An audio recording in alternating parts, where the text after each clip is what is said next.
En este video continuaremos con el estudio de la glándula suprarrenal. Específicamente nos centraremos ahora en la parte central de la glándula, que es la médula. Para recordar un poco, las glándulas adrenales se ubican sobre los riñones, son dos.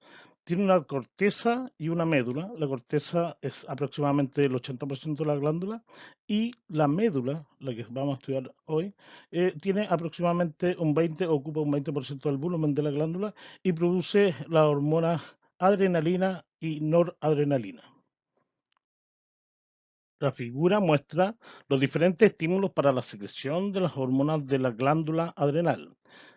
Primero, en la corteza, angiotensina 2 y cambios en la galemia son estímulos para la secreción de aldosterona por parte de las células de la glomerulosa. La CTH no es un estímulo para la secreción de aldosterona, pero sí tiene un efecto trófico sobre la glándula adrenal, permitiendo su funcionalidad y también la mantención de su volumen. La CTH también estimula las células de la zona fasciculata para producir cortisol y de las zonas reticulares para producir los andrógenos adrenales. En cambio, la liberación de catecolaminas por parte de la médula adrenal es debida a estimulación simpática mediada por el sistema nervioso autónomo. La médula adrenal es un ganglio simpático modificado que funciona como una glándula endocrina. Está inervada por el sistema nervioso autónomo. La médula adrenal está conformada por células llamadas células cromafines. En la figura de la izquierda se muestra esta célula cromafin que recibe este nombre porque puede ser visualizada con algunas tinciones derivadas de cromo. Estas células se caracterizan por la presencia de una gran cantidad de vesículas en su interior que contienen a las catecolaminas, en la adrenalina en mayor proporción que la noradrenalina. La estimulación simpática va a liberar acetilcolina, la cual va a activar receptores colinérgicos nicotínicos en las células cromafines. Estas células se despolarizan y producen la liberación masiva de estas catecolaminas al torrente sanguíneo y en ocasiones alcanza 300 veces la concentración normal en el plasma. En situaciones de miedo, agobio o estrés, una oleada de adrenalina dispone al organismo para una respuesta física inmediata y de máxima intensidad. La glándula adrenal está altamente irrigada y la dirección de entrada de la arteria desde la corteza hacia la médula tiene una consecuencia funcional importante, ya que para la producción de catecolaminas se requiere la presencia de altas concentraciones de cortisol. Entonces, a medida que la sangre circula por la corteza, se van elevando las concentraciones de cortisol producido por las células de la zona fasciculada. Las catecolaminas se sintetizan a partir del aminoácido tirosina.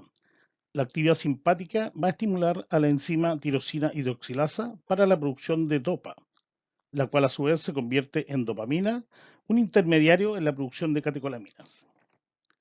La dopamina es transformada a noradrenalina por la dopamina beta hidroxilasa y gracias a la presencia de alto cortisol se estimula a la producción de adrenalina a través de la enzima feniletolamina N-metiltransferasa. Las catecolaminas activan receptores de membrana, conocidos como receptores adrenérgicos, que tienen 7 segmentos transmembrana y sitios de unión de proteína G, las cuales pueden ser de tipo S excitatorio, aumentando AMP cíclico, de tipo G inhibitorio, que inhiben la producción de AMP cíclico, y de tipo Q, que activan a fosfolipasas y degradación de fosfolípidos de membrana para producir IP3 y aumentos de calcio intracelular.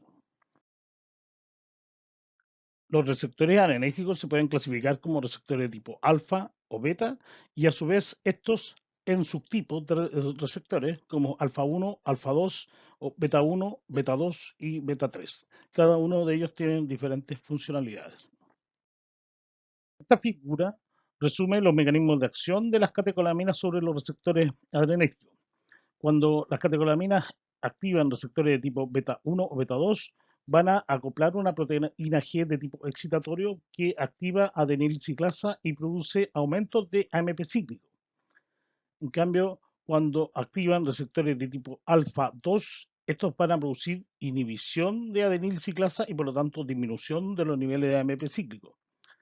Y los receptores de tipo alfa 1 van a acoplarse a fosfolipasa C para producir degradación de fosfolípidos de membrana y la producción de diacilglicerol e IP3. Este último va a activar canales intracelulares de calcio para producir el aumento del calcio intracelular. Las acciones de las catecolaminas son rápidas y potentes. Tienen efectos metabólicos, cardiovasculares y también otros relacionados con la actividad simpática. Entre los efectos metabólicos más importantes se va a encontrar la degradación de glicógeno, la utilización de glucosa, también aumenta la lipólisis y la cetosis, es calorigénico, aumenta la secreción de insulina por un efecto beta 2 y también tiene la particularidad de inhibir la secreción por un efecto alfa 2. Esto es debido a los niveles de glicemia. También aumenta la secreción de glucagón y aumenta la captación de potasio muscular. Entre los efectos cardiovasculares eh, importantes se encuentra aumento de la frecuencia cardíaca, aumento de la contractibilidad, aumento de la velocidad de conducción cardíaca, todo esto principalmente por efectos de tipo beta, adrenérgicos, y también se puede ver que efectos de tipo alfa adrenérgicos son la sudoración y la dilatación pupilar. Estos efectos, tanto metabólicos como cardiovasculares y otros efectos simpáticos, son importantes en las respuestas de estrés. La regulación de la secreción de catecolaminas está controlado por el sistema nervioso simpático. Y es así como en la figura ustedes pueden ver que algunos eh, estresores como trauma, el dolor, la ansiedad, también hipovolemia o la hipoglicemia van a producir señales a nivel del sistema nervioso central para inducir una respuesta simpática a través de los ganglios simpáticos con liberación de acetilcolina y posterior liberación de norepinefrina, eso principalmente a nivel de los ganglios. Desde el punto de vista endocrino, la estimulación simpática va a activar a la médula adrenal, también produciendo liberación de acetilcolina, y esta acetilcolina va a estimular la secreción masiva de catecolaminas, pero principalmente de epinefrina, que va a actuar sobre los diferentes células que tienen receptores adrenérgicos para esta hormona. Los efectos del sistema nervioso simpático y también de la activación de la médula adrenal y la liberación de catecolaminas se ven integrados en la respuesta de pelea o fuga, esto es frente a un estrés. Es una reacción de alarma que va a preparar al organismo para una gran demanda energética ocasionada por ya sea una condición de escapar, porque es una respuesta de sobrevivencia, o enfrentar el agente agresor. Entonces, podemos ver que los efectos se ven en la movilización de reservas energéticas como aumento de la glucosa circulante, cambios en la circulación, esto es, la irrigación sanguínea va hacia los tejidos que más lo requieren en estas condiciones de estrés. También incrementa la velocidad y la frecuencia respiratoria, ¿no es cierto? Aumenta para aumentar el gasto cardíaco y también aumenta la energía usada por las células, principalmente las células musculares y cardíacas que requieren mayor energía en estas fases de respuesta al estrés. La figura es una caricatura de una respuesta a estrés. Y esto es, por ejemplo, la presencia de un agente agresor o estresor. Y esto se puede ser cualquier actividad de la vida diaria también. Pero lo interesante es que la respuesta es de pelea o fuga, es decir, enfrentar al agente agresor o escapar. Y entonces vemos los efectos de la liberación de catecolaminas en forma integrada con la respuesta de la glándula adrenal, principalmente también con liberación de cortisol.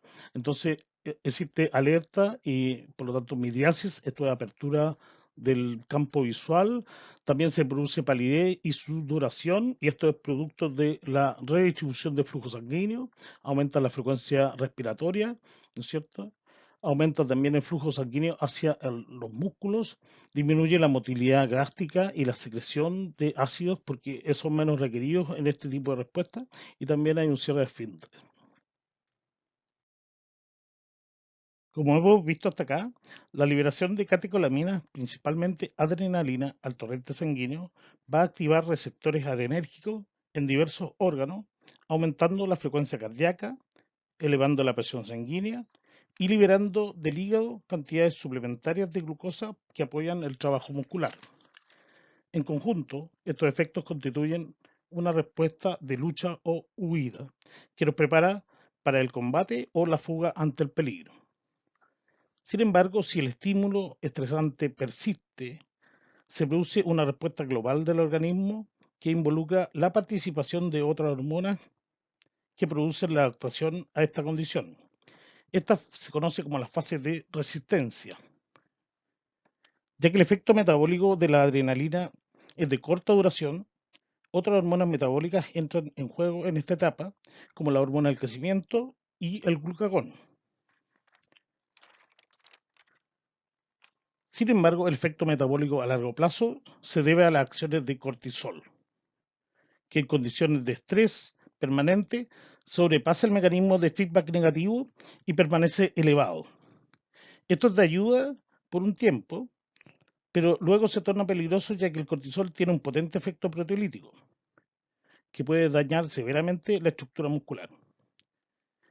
En la figura se ve la respuesta eh, global de estas hormonas metabólicas que van a tener mayor o menor impacto sobre las reservas energéticas para mantener los sustratos metabólicos disponibles.